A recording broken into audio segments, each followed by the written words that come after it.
রাস্তার কাজ সম্পূর্ণ না করেই চলে গেছে ঠিকাদার, কিন্তু বোর্ড বসিয়ে দেওয়া হচ্ছিল রাস্তার কাজ সম্পূর্ণ বলে। আর এরই প্রতিবাদ করেন গ্রামবাসীরা। তারা বোর্ড খুলে দেন, তারা স্পষ্ট জানান রাস্তা সম্পূর্ণ না হওয়া পর্যন্ত কোনোভাবেই রাস্তার কাজ সম্পূর্ণ এই বোর্ড বসানো যাবে না।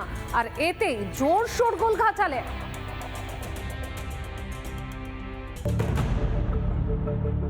বোর্ড আছে, রাস্তা নেই, এ রাজ্যে এমন অভিযোগ ভুরি ভুরি উঠেছে। তেমনটাই নাকি হতে যাচ্ছিল ঘাটালে। প্রতিবাদ করেন অজবনগর 2 গ্রাম পঞ্চায়েতের শিবপুর গ্রামের বাসিন্দারা। তাদের সাফ কথা, রাস্তা সম্পূর্ণ না হলে বোর্ড বসানো যাবে না।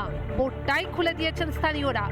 বোর্ড টাঙিয়েছে বলে যে আমাদের রাস্তা নির্মাণ হয়নি যেখান থেকে, তবু আমাদের নাম দিয়ে কেন বলবে যে তোমাদের ওখান থেকে রাস্তা হয়েছে।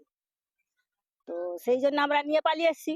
তাহলে ওই যে লিখেছে ওইটা দেখাক, রাস্তাটা যে নির্মাণ হয়েছে, ঢালাই হয়েছে, সেটা দেখাক। এই শিবপুর গ্রামে প্রায় 800 মিটার কংক্রিটের ঢালাই রাস্তার কাজ শুরু হয়। বরাদ্দ হয় 5,413,000 টাকা, কিন্তু অর্ধেক কাজ করেই নাকি চম্পট দেয় ঠিকাদার।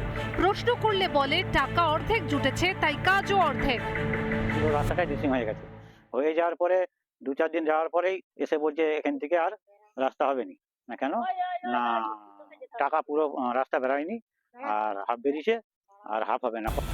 রাস্তার কাজ যে অর্ধেক হয়েছে সেটা দেখাই যাচ্ছে, কিন্তু সেই রাস্তার জন্য নাকি বোর্ড বসানো হচ্ছিল, তাতে আবার উল্লেখ রয়েছে সম্পূর্ণ রাস্তার। এতেই আপত্তি জানান স্থানীয়রা। বোর্ড খুলে দেন তারা। ওই রাস্তাটা পুরোটাই লেখা আছে যে ওইটা পুরোটাই রাস্তা, কিন্তু ওইটা রাস্তাটা পুরো রাস্তায় ড্রেসিং হয়ে বা যেটা প্রাথমিক কাজ সেটা হয়ে বাকি তারপর বলছে না এটা 500 ফুট ঢালাই হবে, হাফ রাস্তা ঢালাই হবে। তৃণমূল তো ক্ষমতায় আসতে তো পারবেই না, তৃণমূল দলটা থাকবে কিনা সন্দেহ আছে। সেই জন্য এরা বেগুন বাড়ি না করে মূলা বাড়ি, গাজর বাড়ি করছে।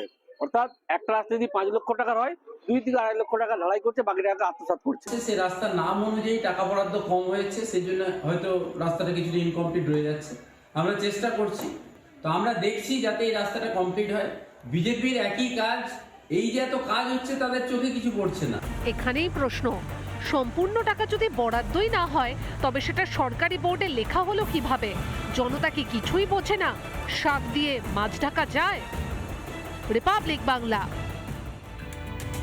নানা ধরনের কন্টেন্ট দেখার জন্য লাইক করুন, শেয়ার করুন আমাদের ফেসবুক পেজ, সাবস্ক্রাইব করুন আমাদের ইউটিউব চ্যানেল। পাশাপাশি অন্যান্য ব্রেকিং নিউজের জন্য অবশ্যই চোখ রাখুন রিপাবলিক বাংলায়।